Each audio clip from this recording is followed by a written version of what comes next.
오전 대배 시간에 전해드린 말씀에 맥을 이어서 정리해드릴 부분이 있습니다. 아까 논리적으로 설명하려고 했던 부분이 첫째인, 둘째인, 셋째인, 넷째인을 떼고 나면 다섯째인, 여섯째인, 일곱째인부터가 첫째와 둘째와 셋째와가 되는 내용의 세계가 아니다. 그것은 별도의 역사의 세계를 말씀하고 있는 것이다 라는 것을 바로 지적하면서 바로 하늘에 있는 천사들도 모르고 아들들도 모르고 오직 아버지만이 아신다고 하신 첫째와 둘째와 셋째와 역사를 이루어 나가신다는 것을 말씀하고 있는 것입니다. 그렇기 때문에 첫째와 둘째와 셋째와는 바로 공중을 날아가시는 독수리가 친히 주관하시는 별도의 역사다 하는 사실을 우리가 분명히 알아야 된다는 것입니다. 이미 언급해 드린 바가 있었듯이 독수리가 날아간다. 그러면 첫째와 둘째와 셋째화가 어디에서 이루어질 것인가 라고 말한다면 천국이 이루어질 제밭이 있듯이 독수리가 첫째와 둘째와 셋째화를 이룰 수 있는 장소에 날아가서 그렇죠. 바로 머물게 된다. 그 독수리가 머무는 장소를 가리켜서 성경은 이렇게 표현하고 있기도 하죠. 죽음이 있는 곳에 독수리가 모인다. 그러니까 그 말의 의미는 독수리가 어느 목표를 향해서 지금 날아가고 있다. 그 장소가 바로 죽음이 있는 곳에 독수리들이 모이니라 하신 그 장소를 말하는 것이다. 그 죽음은 누구의 죽음을 말하는 것인가? 바로 이 땅에 잡힌 두 감람나무의 죽음을 말하는 것이다. 바로 다시 말한다면 독수리가 첫째와 둘째와 셋째화를 이루는 장소는 바로 어디다? 바로 두 감람나무가 역사하는 장소를 말하고 있는 것이다. 그렇기 때문에 두 감람나무 역사가 바로 첫째와 둘째화를 바로 이루는 역사의 중심이 된다 하는 사실을 분명히 알아야 된다는 것입니다. 그렇기 때문에 그 역사는 일반 계시 속에서 바로 일곱인 안에서 때를 주관하신 독수리가 역사하는 세계를 말씀하고 있는 것이다. 출애굽기 19장 4절 말씀이라든가 이사야 46장 11절 말씀을 생각한다면 독수리가 어떤 사람인지 여러분들이 잘 아실 것입니다. 첫째와 둘째와 셋째와는 바로 누가 주관하시며 섭리하시며 역사하시는 것이다. 곧 독수리가 주관하시고 섭리하시고 역사하시는 세계를 말하는 것이다.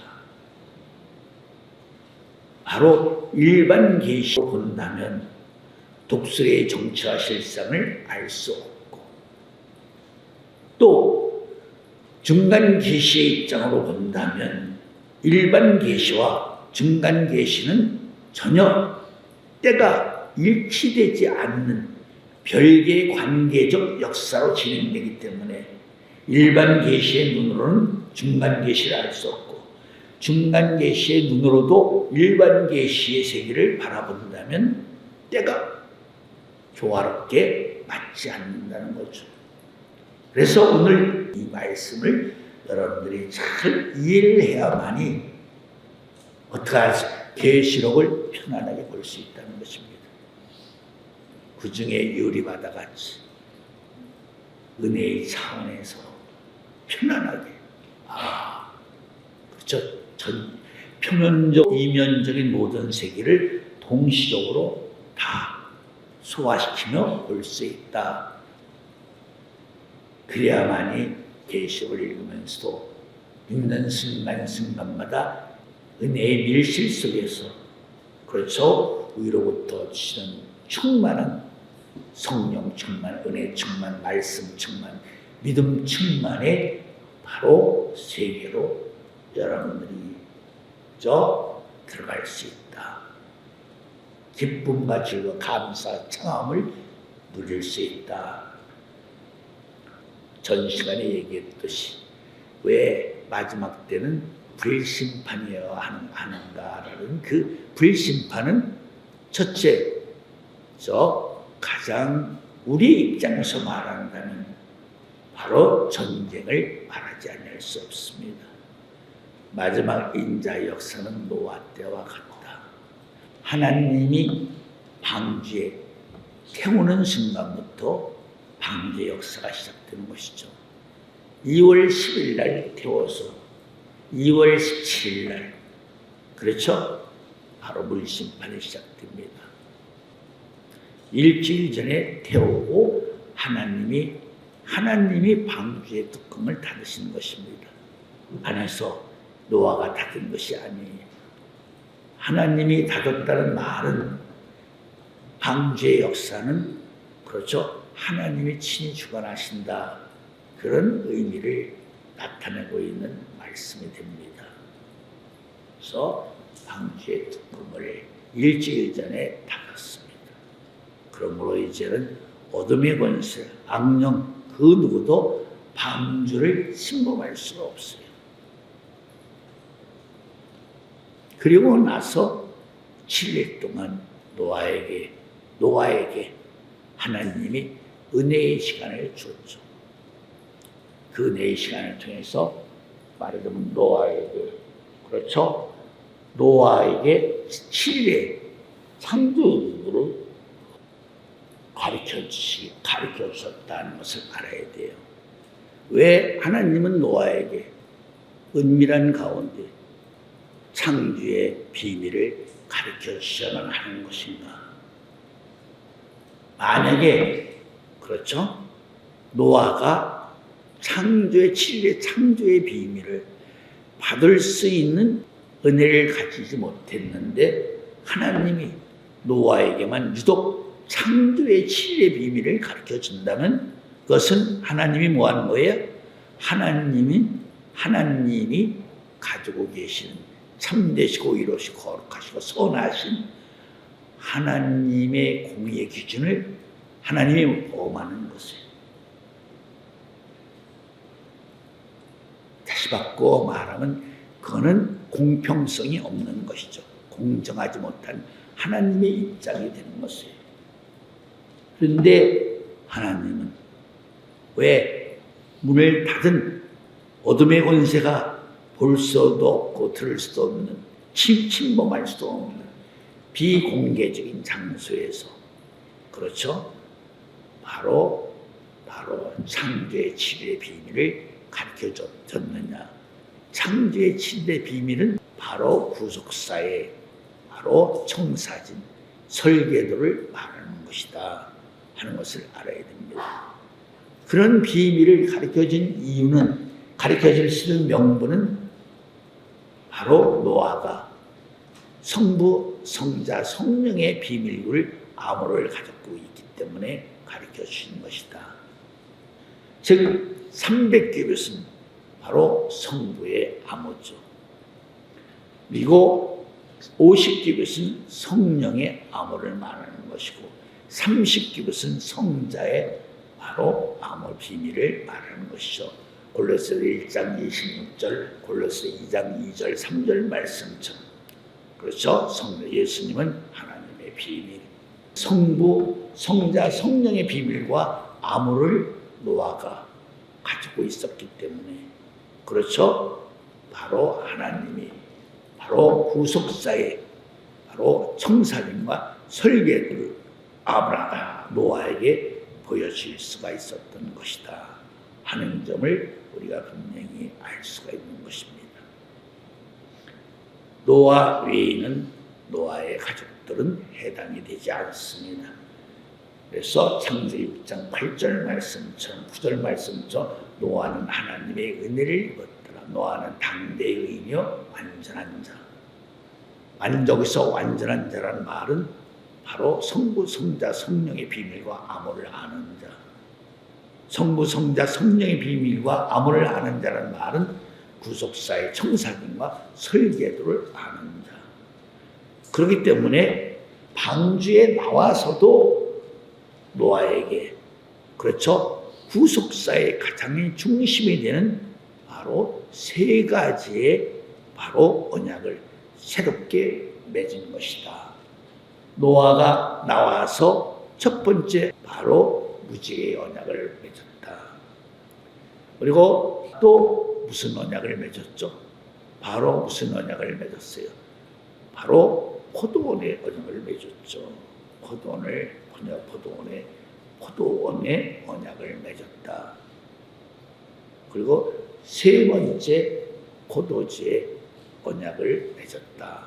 여기서 포도주라는 말은, 그렇죠, 바로 노아에게 보여신 바로 구속사의 청사님과 설계도가 어떻게 이루어져 나갈 것인가를 좀 더 구체적으로, 그렇죠, 맺은 언약이라고 말할 수가 있고, 포도주의 언약은 바로 구속사의 모든 언약을 대표하는 언약이라고 말할 수 있다.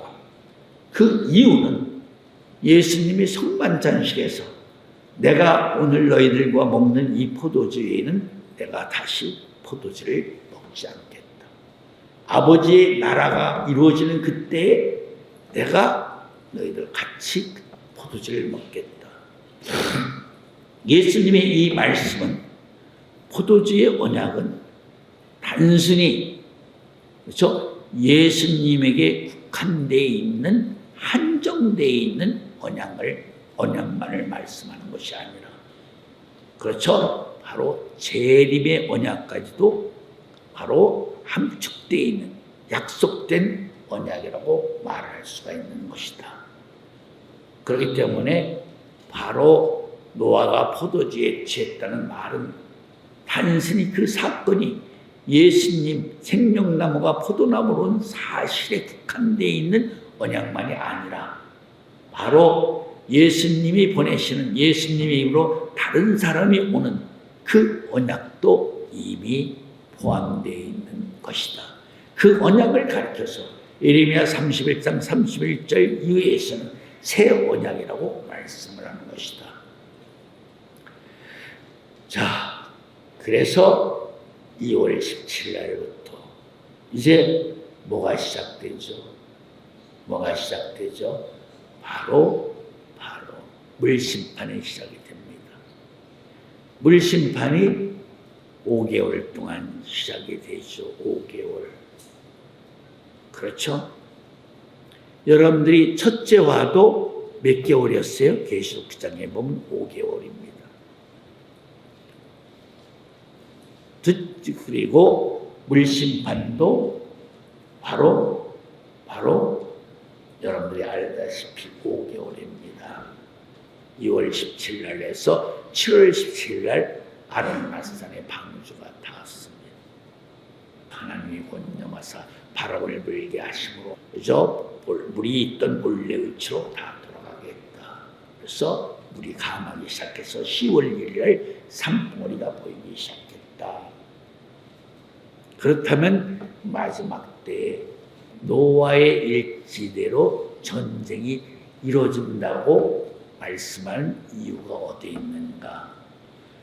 자, 우선 먼저 그냥 큰 틀을 몇 가지 모아서 여러분들에게 말씀을 진행하고자 하는 것입니다. 하나님이 심판할 수 있는 심판의 명분이 있어야 심판을 하죠. 우선 그 명분은, 그렇죠, 바로 완전 타락으로 인해서, 그렇죠, 몸과魂과 영을 다 빼앗겼기 때문에 죄가 관영을 전적인 타락으로 해서 심판을 했다. 그렇다면 심판을 하기 위해서는, 그렇죠, 바로 심판의 구심점이 되는 사람을 세워야 됩니다. 즉 다시 말하면 심판을 이기고도 남을 수 있는 인자를 세우지 않고는 심판을 이룰 수가 없습니다. 이 말의 의미는 이런 뜻입니다. 심판을 이기고도 남을 수 있는 바로 표준적인 대상이 없다면 하나님은 심판할 수가 없습니다. 왜냐하면 그렇게 심판하면 전 인류를 다 소멸시켜야 됩니다. 그러면 하나님이 그렇죠? 인자의 역사를 통해서 저 인류를 구원하시고자 하시는 구속사의 세계가 모두 속된 표현으로 말하면 모두 사라진 것입니다. 없어지고 마는 것입니다. 그렇기 때문에 분명히 심판을 이기고도 남을 수 있는 그렇죠. 한 사람을 찾으셔야 되는 것입니다. 그렇기 때문에 말라기 2장 15절에도 하나님의 영은 이어할지라도 하나님이 한 사람을 택하시는 이유는 경건한 자녀를 얻기 위함이라는 그 말씀이 곧 그 의미가 되는 말씀이 되는 것입니다. 심판을 이기고도 남을 수 있는 한 사람이 있어야 그를 통해서 그렇죠? 다시 새 창조, 새 역사의 세계를 심판 이후에 이루어지는 그렇죠? 심판이 끝나고 난 이후에 새로운 세상을 세우기 위한 새 사람으로 세울 수가 있다는 뜻입니다. 그렇기 때문에 그렇죠? 노아에게 은혜를 주셨다. 그래서 노아가 존재함으로 물로 심판을 하나님 심판하실 수 있는 것이다. 대한민국의 전쟁은 그렇죠? 바로 인간의 삶의 현장을 하나님이 수위 조절하기 위해서 바로 심판하는 전쟁을 일으키는 대상이 아니라 뭐다? 바로 대한민국이라는 그죠? 이면적인 영적인 이스라엘이라는 바로 대상으로서 심판하는 것이다. 그 말은 그렇죠? 죄 때문에 심판한다는 거죠. 죄와 허물로 심판을 하는 것이다. 예수님 때도 두 종류의 심판이 있었습니다. 그렇죠? 아벨로부터 사가랴까지의 그렇죠? 선지자들을 죽인 핏값으로 그렇죠? 베스피안의 황제아들 디도에 의해서 110만 명을 죽게 했습니다. 예수님의 핏값으로 히틀러에 의해서 600만 명을 죽게 했습니다. 그것이 바로 그렇죠? 예수님이 바로 다 양면성으로 이스라엘 백성들의 심판에 대하여 예수님이 다 밝히 증거하신 말씀대로 그대로 이루어졌다 하는 사실을 알아야 되는 것입니다. 마찬가지입니다. 노아로 말미암아 그렇죠?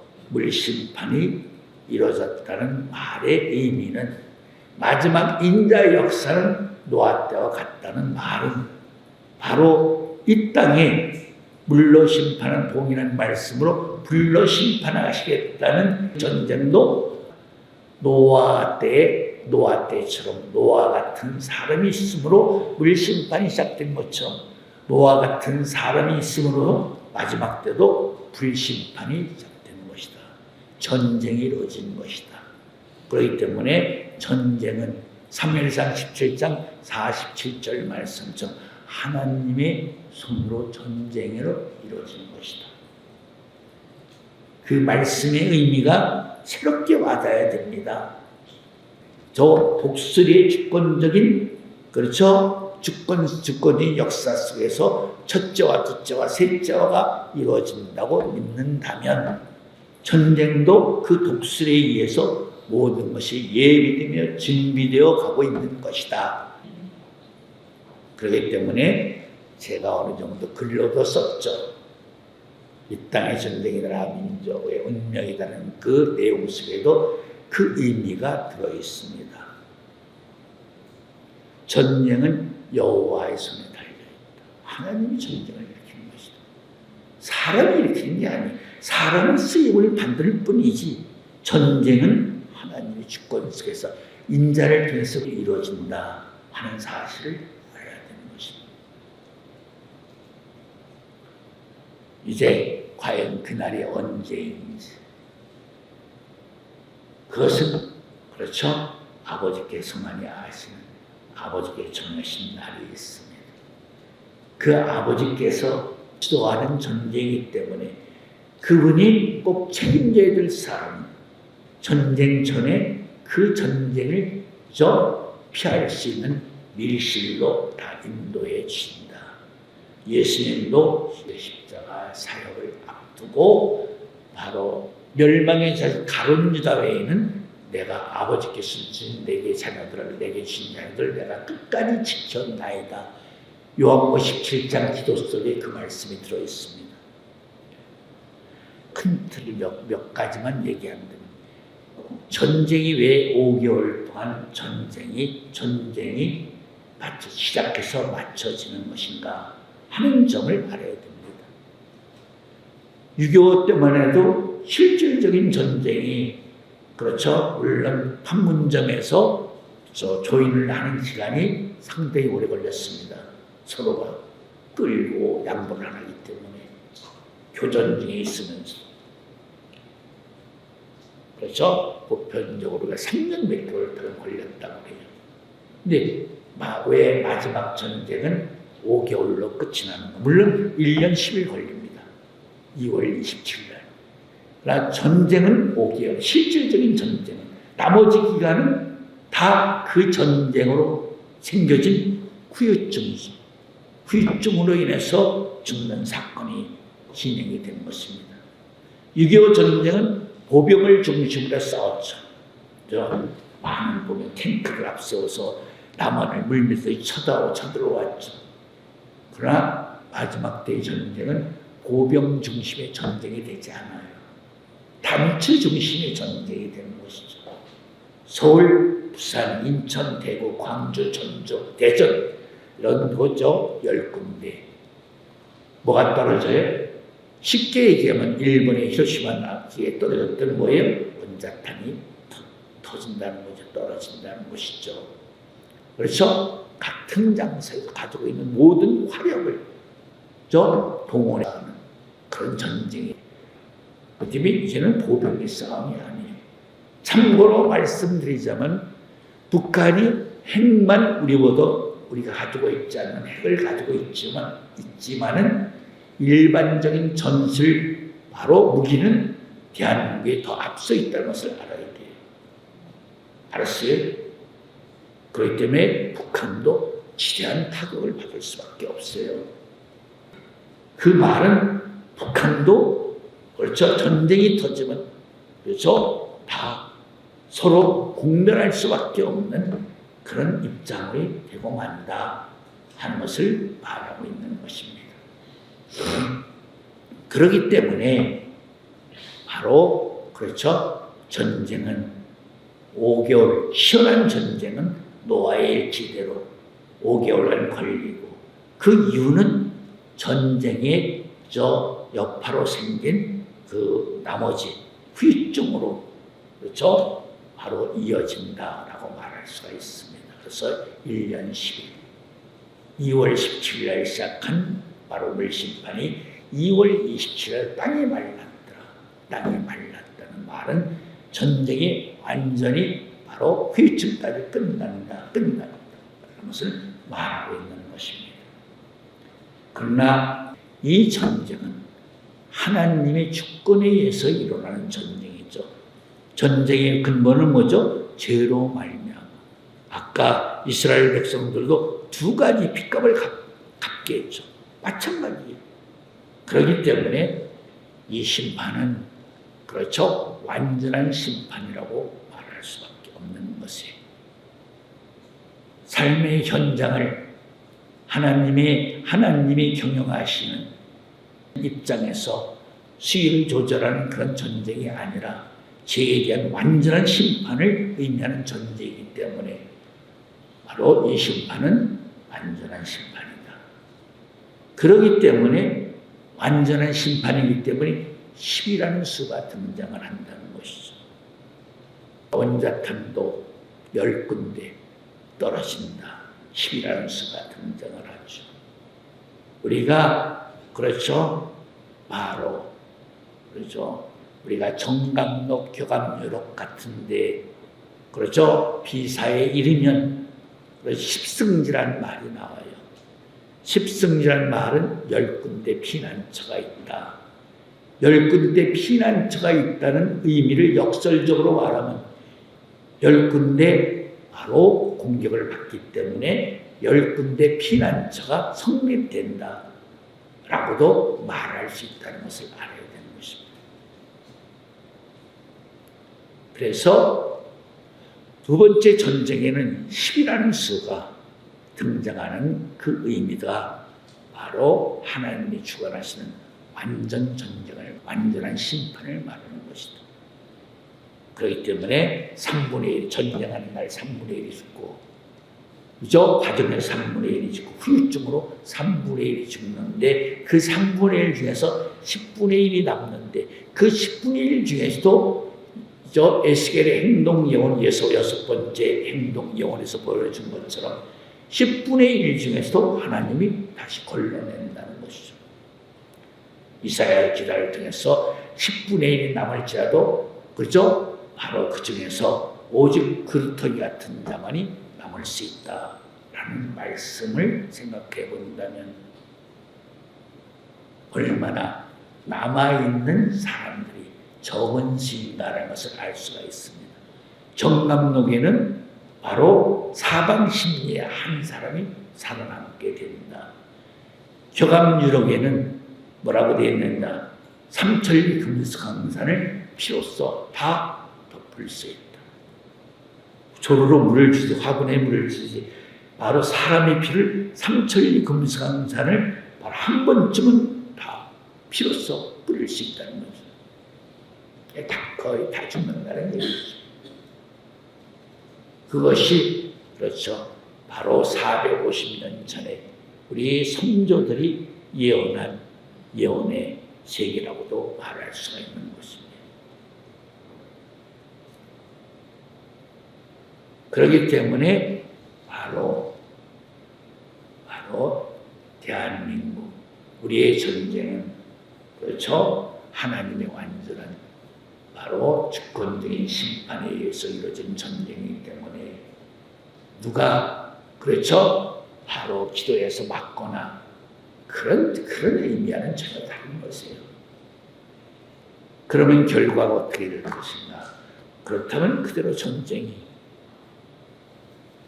다 죽여놓고 남은 자들이 어떤 입장으로 결과가 나타날 것입니다.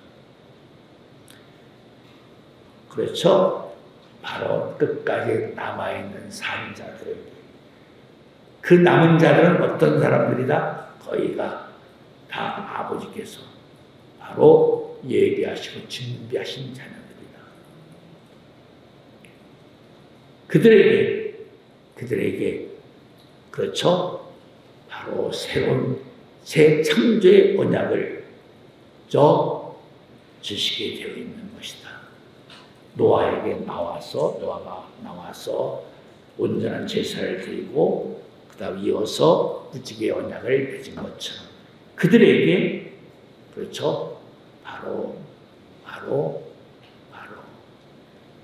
새 창조, 새 역사를 이룰 수 있는 주인공으로서 합당한 무지개 언약을 맺게 되는 것이다.